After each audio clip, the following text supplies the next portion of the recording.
trust the system. And the result is you move past that awkwardness and you're better equipped in every way.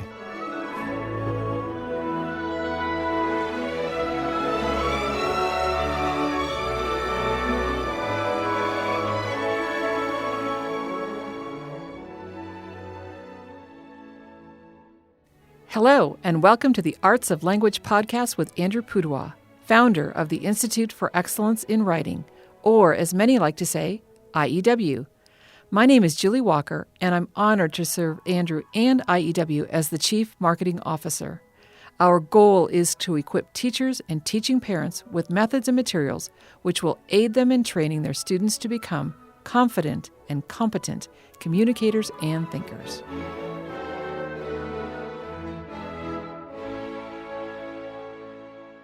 So, Andrew, I went to my refrigerator and pulled a couple of things that I've had magneted on my refrigerator to show you today. Would Magnets you like to... on your refrigerator? Well, I have magnets, but they hold up really precious pieces of paper. Oh. Yes. So, okay. My granddaughter did some coloring.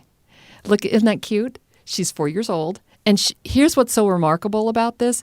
She stays in the lines. And my boys could never do this, just saying they do a lot of drawing, action, just kind of like you talk about with your teaching boys talks. Mm-hmm. But look at the bright colors that she uses.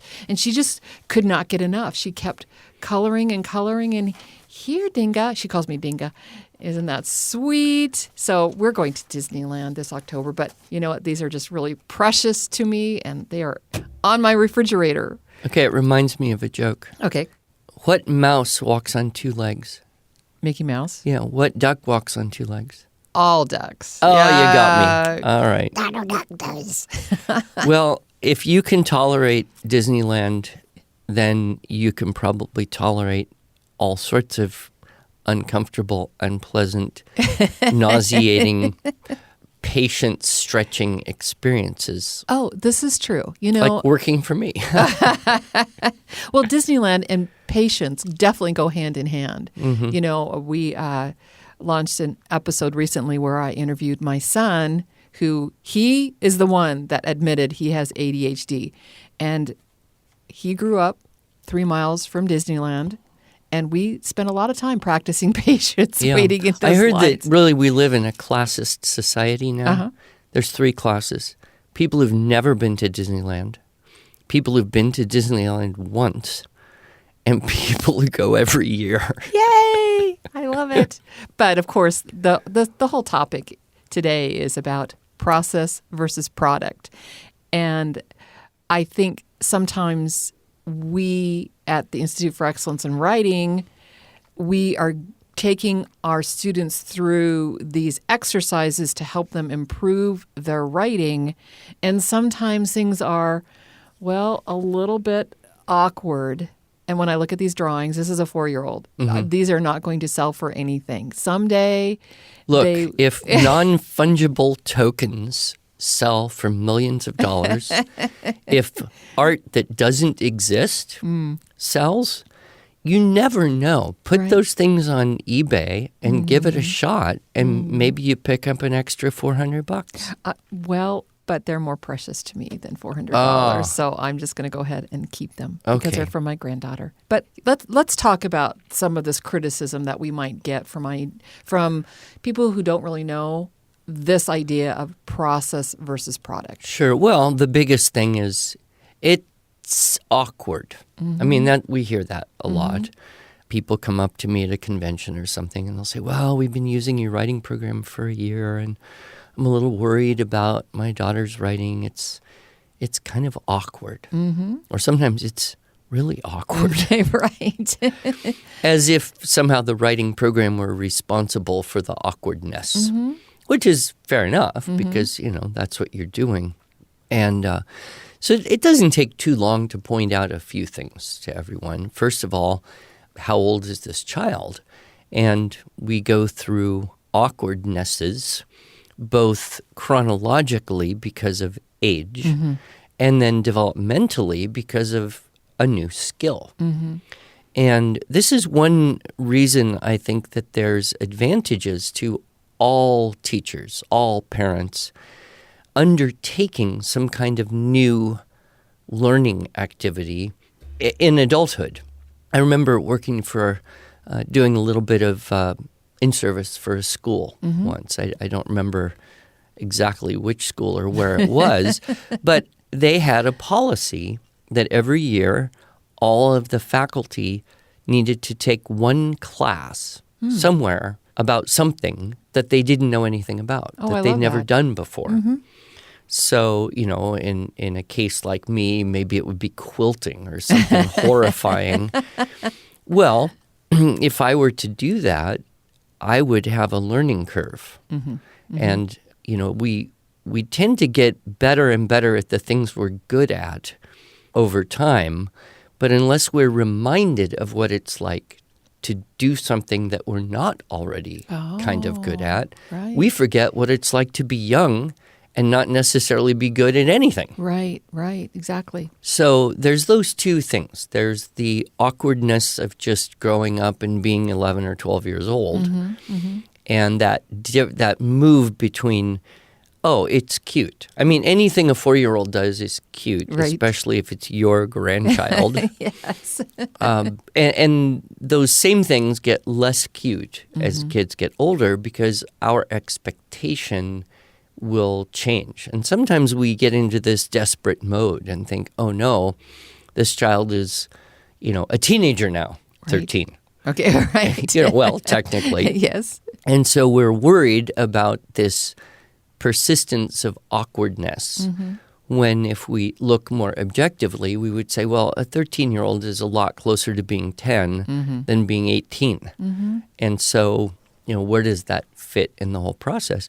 And then, our writing system is a system, and there are techniques and models to follow and processes that are not necessarily familiar to everyone. So there's the potential for awkwardness.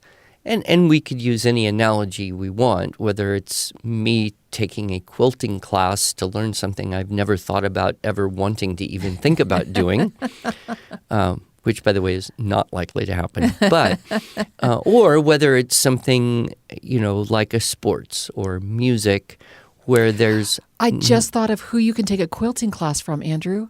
Erica Arndt. She's one of our affiliates. She is this amazing homeschool blogger and podcaster, but she also has a separate channel on quilting. I should get you a course. Well, the reason it came into my mind is because I have a daughter who really doesn't like to focus on bad news. Oh, right. Okay. Which, is a problem because that's really all I ever read is bad news. I'm sure she and I are kindred spirits in that regard. And so she found some website that only gives you good news. Like every day you get a notification of some really good thing happening in the world. Right. And then you pretend that, all of the bad things that are happening aren't significant enough to pay attention to. But anyway, the one she sent me, I thought was interesting. It was prisoners, right, inmates, male inmates, who had learned quilting and were now quilting quilts, like custom beautiful quilts for handicapped children or disabled children. Right. And, that's just an all-over really beautiful idea. Right. And so that's what got me on Quilting. this idea of quilting. But this experience of doing something new, whether it's doing something you're kind of familiar with in a new way, or whether it's doing something completely new, writing falls into that category. Definitely. For most children, most students. And of course, we get any number. I mean, every day I get an email from some adult somewhere, usually a second language learner or someone in a foreign country who says, I really want to improve my English writing. Can you help me? And so we know that for a lot of people, that whole experience of putting English words into sentences that make sense and are moderately interesting or stylish, and then putting sentences into a logical sequence using the language functions that for many people are just so ingrained we don't Right. think about them. So part of it is being able to step back and look at the thing and say, oh, this is not automatic for me. Or maybe the way I do this automatically or without thinking as much isn't as good as the way I might be able to do it if I stop back and look at it a little more objectively, bring in some perspective. I had a woman came to my seminar many, many years ago. If I recall, it was Spokane, Washington. And she was a professional, like nominated for a Pulitzer Wow. journalist Wow. who had then gone into a second career of teaching high school English. Oh, right. Of course. Wow. Right? So here's a person whose experience level is way beyond mine, Right. right? In terms of both education and professional Accomplishments. Yeah. accomplishment. Yeah. And, you know, I'm always a little nervous when I find out there's someone like that in the audience, Right. especially, you know, and this is probably 15 years ago. But what she said to me at one of the breaks was, this is really interesting for me because using these checklists and models and having to do these practicum sessions has made me realize that I can get in a rut like anyone Oh, and right. just do things the way I always do them. This is forcing me to look at different ways to do what I've been doing for decades. Right. Right. And so that's part of that process, is having that objectivity. And much like coloring inside the lines, Yes. right? Right. Having that checklist and saying, okay, I'm going to somehow make this paragraph contain, you know, all 4 or 8 or 12 of these things on this checklist, is a complex coloring inside the lines experience in many ways. And yet, by doing that again and again and again, and it becomes easier and easier and easier, then we prepare ourselves for fewer lines to color in. And as I say in the TWSS, and you've heard me say 1,000 times, the goal of the checklist isn't to do it forever. Right. The goal of the checklist is to master it, graduate from it, and then use or not use this expanded repertoire Yep. of techniques, ways you have to use words. Yep. And I think we've had enough, in the many dozens, if not hundreds, of emails of people who kind of wrote. In fact, I just got one yesterday. I was skeptical about IEW because I was afraid that it would be too formulaic. Right. But now, after 5-7 years, my kids went through high school, they're in college or they're out of college, they're doing really well. Yep. I understand. And so that's part of what, we do is help people have the faith, if you will, the confidence, trust the system. Right. And the result is you move past that awkwardness and you're better equipped in every way. And depending on the child, it may take just a few months for them to be able to use that who, which clause correctly, or it may take several years. But again, trusting the system and knowing that eventually, because they're practicing it, because once it's added to the checklist, it does not come off and more is added, but it's that mastery approach. They're going to get that who, which clause eventually. I am working, of course, with you on a secret project, and I'm writing source texts. And one of the things that I have to be careful of is not to use overtly stylistic techniques, because we want the students to use the source text and introduce their own. So, okay, cut out that who, which clause. Okay, that ing opener sounds really good, Andrew, but I got to take it out. Unless it's appropriate, it's okay to put that in. I mean, it's always a balance between having a source text that is well written and becomes a source of linguistic usage ideas, almost, semi-subconsciously. Right. And then also having a source text that allows for improvement or expansion or variation. So, it's always a balance. But I do have a lot of happiness when I get firsthand communications Right. from kids who grew up, and you could say that started when they were 8, or you could say it started when they were 15. It doesn't really matter. But they had this experience of using our checklists, which then later on was a great tool for them Right. in a completely different type of writing requirements. Sometimes very, very technical. I mean, we've had kids who are at a military academy like West Point who did our structure and style growing up, and now they're writing whatever they're writing. I'm not sure what people write about at West Point, but did very, very well. Right. And their teachers there are commending them on excellent use of language. And of course, we can't discount the importance of building the language database through being read to a lot, reading a wide variety of literature, and then memorizing poetry and excerpts of speeches or whatever, because those two things just go so hand in hand. You can't, as we have on our little cups, get something out of a brain that isn't in there to begin with. Only our cups say you can't get something out of a cup that isn't in there to begin with. Oh, okay. Right, like coffee, generally. Generally. But yes, I love this. And of course, listeners, if you haven't already, please do listen to Andrew's talk, Nurturing Competent Communicators. We'll put a link in the show notes. That's something that we make available to everyone and anyone all over the world, and it's absolutely free to Well, get and access to me, it's the most important stuff Yeah. that I've ever thought. But the two are essential. And we could go back to music. Dr. Suzuki had the idea that if children listen to a lot of music, like for many hours a day, Right. it will be easier for them to learn to play the music that they've listened to. Exactly. Yep. Well, of course. But you can't just listen to music all day and expect to be able to play it. There's a process, there's a system, there's a Yep. pathway that has to be walked. And so it's the two sides of the one gold coin.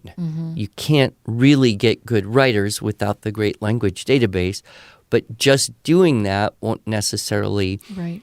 cause them to be confident and competent in writing skills. Well, and I just want to ask you to clarify something for our listeners, because we often hear that myth of good readers make good writers. You've got a slightly different take on that. Well, yeah, and in the talk, we unpack this fully, but a lot of kids who read early, read well, and read a lot, they read so fast that they don't necessarily hear internally. They're not kind of audiating, if that's a valid word. They're not hearing what they're reading. They could be skipping words, skipping chunks of words, not pronouncing words mentally.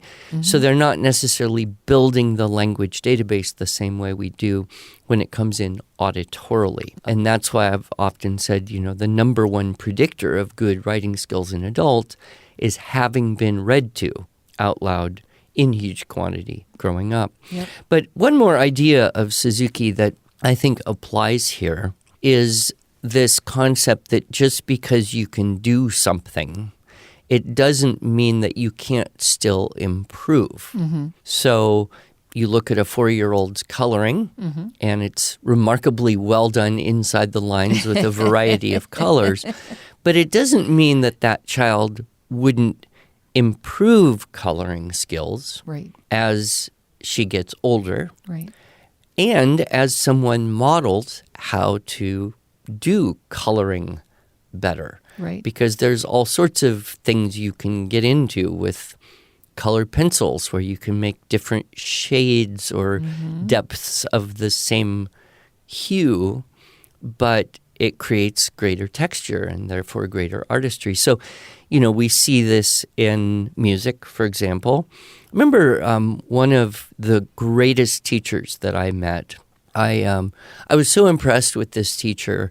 I traveled to where she lived and taught, and I stayed there a few days just so I could sit in her studio for 3 days and just watch her teach Violin.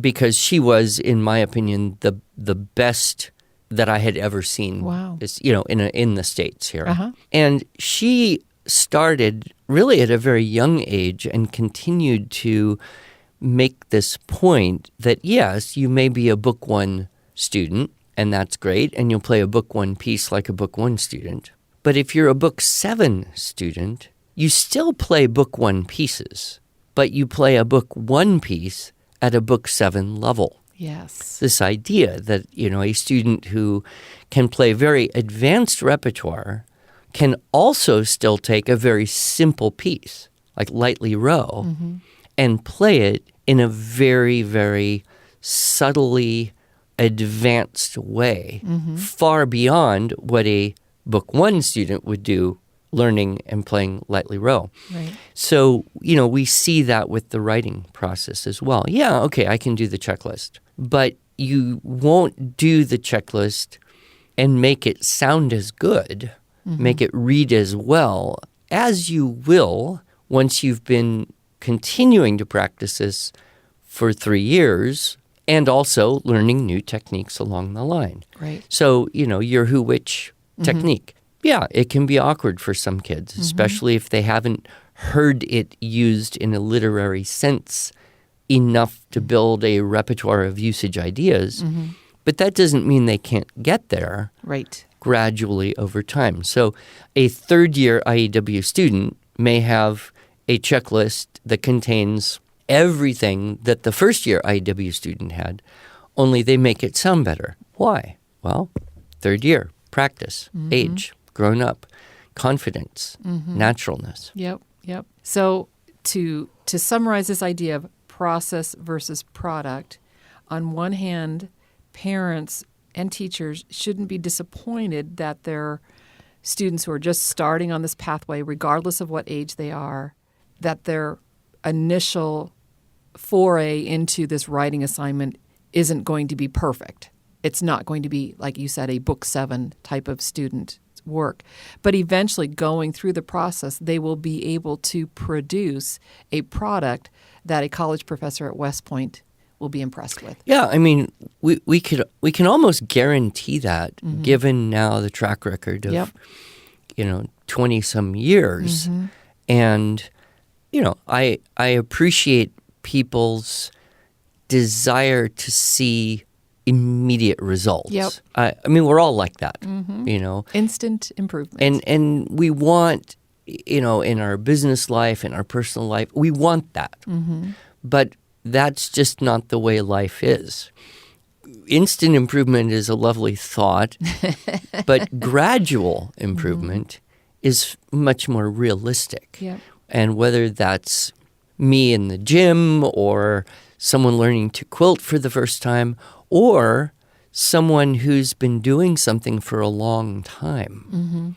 Pablo Casals, I don't know if you know who Pablo Casals is or if our listeners do, but he is probably considered by most the greatest cellist of all time. And he lived to a very nice old age, and he was still practicing the piano. So although he was a world-renowned, played at the United Nations, taught the greatest cellists that lived after his time, he's one of the greatest musicians that anyone has ever named. Wow. I mean, I would say so. I should know this name. But anyway, so he still practiced the piano every day when he was 90 years old. And someone asked him, why do you still practice the piano every day? And he said, well, I think I'm getting better. What? There's no objective in the end except the pure joy of getting better, even after a whole lifetime of having reached a pinnacle of musicianship. Right. He also said, if I don't practice for one day, I know it. If I don't practice for a few days, my wife knows it. Oh. If I don't practice for a week, my audience knows it. So there is that, you can gain a skill, but you have to maintain that Yep. as well. Yep. Otherwise, yes, little by little, you start to see the holes. And we actually have that in our experience where students have left the structure and style approach and maybe gone to another writing method and then came back and had forgotten so much, but it came back again. It's not like riding a bike because they kind of had to relearn things, but it did come more natural to them, and they were just so grateful to now have that more solidified before they went off into the real world, whatever that would be. Yeah, whatever that's going to be for them. So I think we can always think about the analogies of music or sports or learning a new thing, and then understanding that kids are always in that period of it could be awkward, because everything about growing up is awkward, Yeah. and it will continue to get better and better. And that's one reason you should keep those drawings, is because 10 years from now, Lucy will be drawing other things, Yes. probably beyond coloring of Mickey Mouses, and you will be able to look back and She even wrote her name on this one. oh, that's very nice. And you look back and then you say, wasn't it a delight Yes. to see the growth over the decade? Yeah. I love that. Well, thank you, Andrew. I think our listeners, once again, are encouraged by your balanced approach and just to relax, enjoy the process, and just trust the system, because at the end of the day or the end of the schooling experience, the product will be much better when you do. Trust the system. Thank you.